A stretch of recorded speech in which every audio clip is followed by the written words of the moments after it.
Usap-usapan ngayon ng fans ang naging pagbisita ni Jillian Ward sa tent ni Eman Bacosa habang naghahanda ito para sa kanyang take sa set ng proyekto nilang Never Say Die. Marami ang nakapansin sa simpleng tagpong iyon, lalo na nang magkita ang dalawa, ngunit kapansin-pansing wala umanong yakapan na nangyari, bagay na agad naging paksa ng tanong at espekulasyon ng mga fans sa social media.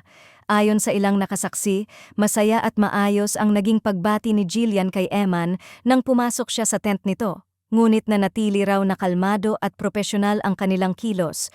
Dahil dito, hindi napigilan ng fans na mapaisip kung bakit tila may kaunting distansya sa kanilang pagkikita.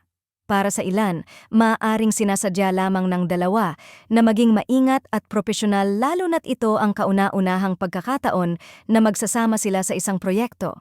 May mga fans naman na nagsabing posibleng gusto lamang ng dalawa na panatilihin ang maayos na working environment sa set. Mukhang gusto lang nilang ipakita na trabaho muna bago kilig, saad ng isang netizen.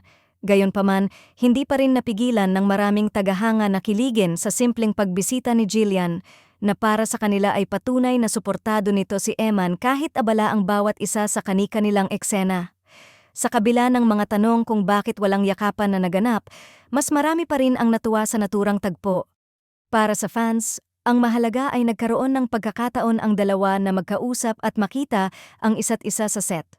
May ilan pang nagsabing posible ring nag-iingat lamang ang dalawa sa harap ng maraming tao at kamera sa paligid.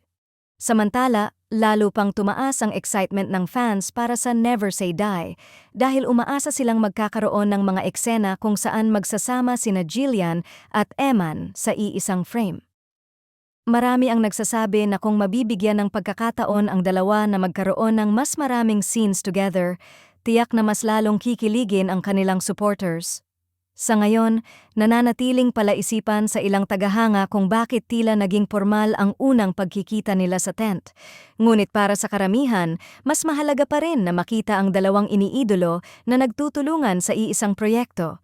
At habang papalapit ang pagpapalabas ng Never Say Die, lalong tumitindi ang pananabik ng fans na makita kung ano ang magiging dynamics ni Jillian Ward at Eman Bacosa sa screen, at kung magbibigay ba ito ng mga eksenang tunay na magpapakilig sa kanilang mga taga-suporta.